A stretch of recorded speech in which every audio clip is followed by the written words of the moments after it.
Hi there, Sanbonani Molweni. Welcome to Fix Channel. For you here, please subscribe before the end of the video. If returning, thank you for love and support. I appreciate you. Kunento ehlezi show Baba Mseleku. Mhlambe uThando Nes'thembu ukusho lokhu kawu4 noma kawu5. Kumshado kaMayeni maqeda ukukhuluma uLachonco bekhulumela abangani wakusho futhi. Nangesikhathi beye kwinkosi engicabanga ukuthi inkosi yesigodi sangakubo wakusho lokho. Uthi ubaba Mseleku uMayeni akashadanga kaMseleku ngoba kuvalwa isikhala. Wayekade khona ekuqaleni kwasho ukuthi indaba yesithembu akayizwanga nefamily yakhe ayizwanga nesonto kanjalo shothi kwakungahlangani. So wahamba ke uMayeni ngaleso sizathu sokuthi isithembu akazi ukusikhona ngaleso sikhathi. Ngaleso sikhathi kuwuye i-first girlfriend ngoba uthi baqale bathandane besebancane noMayeni. So uthi mase eseshade noMacele. Macele waba u-first wife.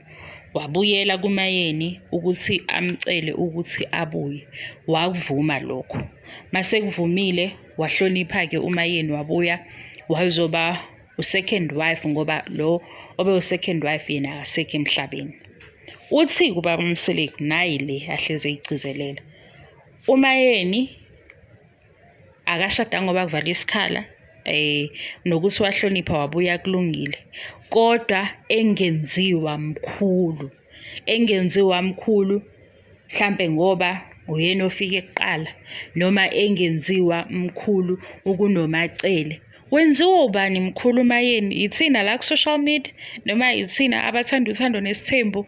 Mase sithi ke uMayeni uyena oyi-soulmate kaMseleku, because ukushilo la after uLachonco emshadweni kaMayeni waphinde wakusho ngesikhathi beyobuza indaba yomntwana ukwaba behleli nenkosi bachazela ukuthi kwakwenziwa kanjani nasiphi isizathu.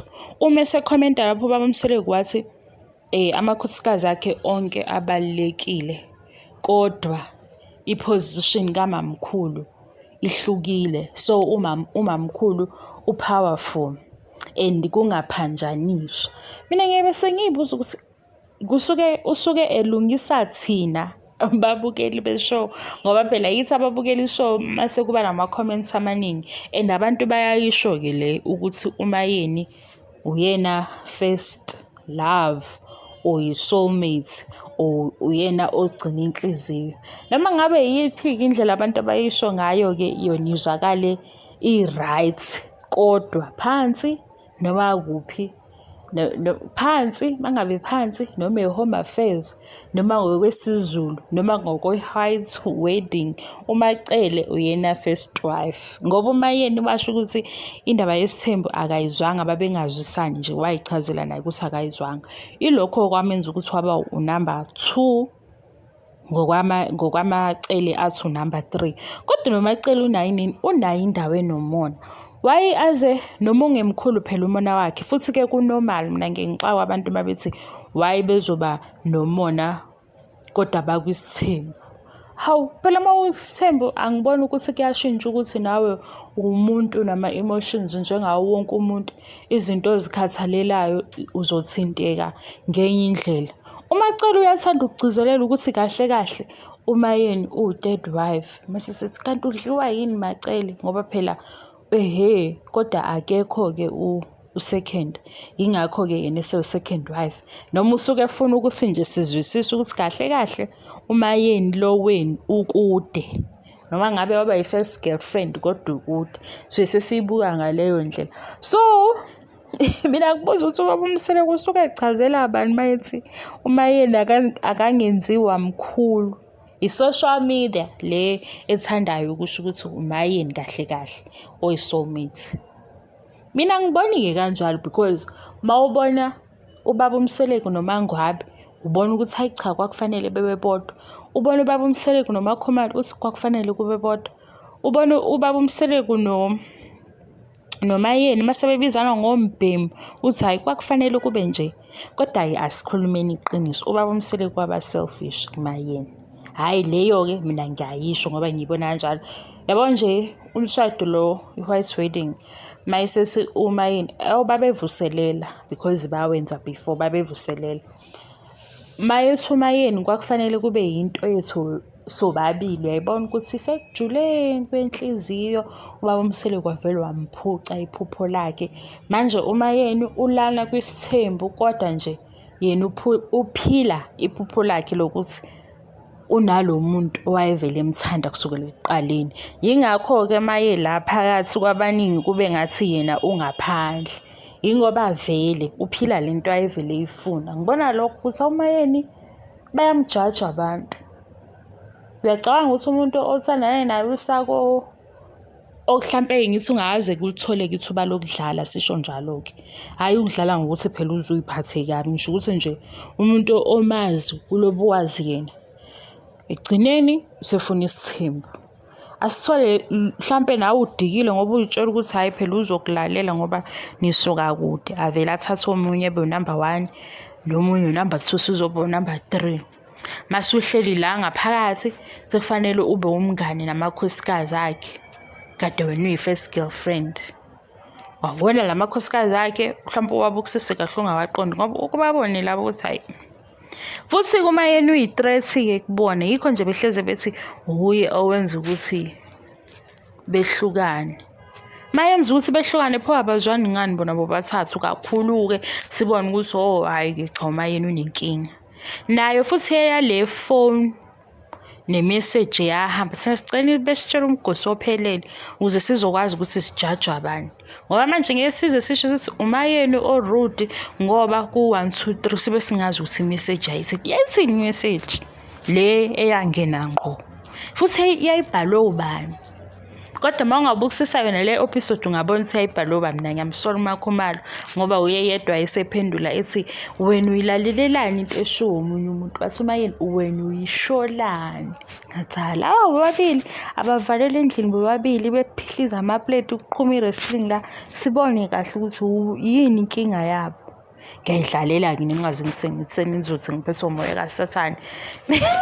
Ngiyayidlalela ngikuthanda ukulu. Bengibuza ukuthi ubaba Mseleku ugcizelelelani njalo uzogcizelela. Uma kuyindaba yaMayeni uyathanda ukugcizelela ukuthi akangenziwa mkhulu noma uyabona ukuthi wenziwa mkhulu yithi ababukeli beshow noma yena Mayeni ekhaya uzenza mkhulu asazi. Noma uMacele into akhalaza ngayo leyo ukuthi uMayeni wenziwa mkhulu abantu noma uzenza mkhulu. Kodwa uMacele uyamsaba uMayeni. Nami ngize ngiyibuza ukuthi asikazi wathini uMayeni kuMacele ngoba into ekhulunywa uMayeni noma ibheke eceleni uMacele akayiphenduli. Hhayi ake kuthiwe-ke uMangwabi uzothi awuthule imbali. Bengisakhuluma nobabakhe. Mawumangwabi uzothi awuthule imbali. Bengisakhuluma nobabakhe. Makumakhumalo awukahle Makhumalo. MakuMayeni du ngithi kade kwenzakalani. uMayeni wathini kuMacele naleyo sayicela ababe besinika idrama yangempela. uMayeni noMacele sicela inhlambuluko yabo ukuthi kwenzakalani. uMayeni noMakhumalo inhlambuluko yokuthi ubani owahleba wathini. Emva kwalokho-ke seningasho-ke nithi uMayeni ubitha umini mhlambe urude ngoba kwamanje nje nisho kanjani ukuthi uMayeni urude ningazi ukuthi imeseji le eyayikhuluma ngaye yayibhalwe obani ethini yena yasifika kanjani kuyena phelela lapho. Yikho-ke nje thina sazohleka uMayeni mayikhuluma izinto ey'hlekisayo ngoba asakatholi ukuthi kule meseji kwakuthiweni noma le meseji wayivula kwifoni kababa Mseleku kade kukhona okhomplenayo ngoMayeni kodwa etheni kuqala. Emva kwalokho sesebe sedlula-ke sithi hawu cha Mayeni ngeke naye akalungise inhliziyo yakhe noma elungise laphaya nalapha. Okwamanje sisamile ukuthi yayithini imeseji kanti yayithini imeseji ngoba uyabona mase bephendulana noMakhe ngathi iyamshisa naye ngoba naye wesithi wena uyilalelelani into yiyo-ke lento esixabanisayo. Ngathi mina bakuthula uMacele noMangwabi wayiphendula uMakhumalo le nto, wayiphendula futhi wabona ukuthi uyayiphendula ukuthi uza ne-solution, kodwa manje i-solution iqala inkinga ithini before siye ukuthi uyilalelelani. Bekuthiweni kuqala ngoba phela okuyingozi ukuthi umuntu utheni before sithi asingamlaleli, wesho kubani. Nami ngaze ngakhuluma-ke kodwa nani niyazazi izinto zenu zokuhleba zinixabanisa nabangani benu, zinixabanise nefemeli yenu, abanye bexabana emsebenzini kungasakhulunyiswana indaba yokuhleba. Ukuhleba ukuthi akufani vele, khona ukuhleba okuncane okungoni, khona ukuhleba okukhulu. Nawe masuzile ukuthi ubani utheni ngawe uvele nje umsabe kwayena ukuthi awuyima, kanti ungicabangela into enje noma ungibona nginje. Kwesinye isikhathi omunye usho iqiniso, omunye usuke eshamanga. Inkinga mayeshamanga usuke ususaba ukuthi okulandelayo uzothini mayikhuluma into efana naleyo ngawe.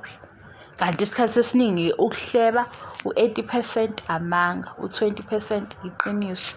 Kule video-ke angazi ukuthi ngithini ngoba ugesi awukho, ngishilo nje ukuthi ngiyadunyelwa yikhanda, kodwa-ke ngithanda nokumosha isikhathi senu ngoba nami vele isikhathi sami ugesi uyasimosha. Ugesi umosha sami isikhathi, nami ngimoshe senu. Asixabaneni-ke phela, ningahlali kube mnandi nina nodwa niyajabula nogesi, thina sinawo ugesi singapha sihlukumezekile, kube mnandi. Asikhaleni sonke nje. Khona noma usubuke le video uthi kanti ubethini, angazi ukuthi bengithini mina, angazi. Eskom awenzi kahle u-Eskom.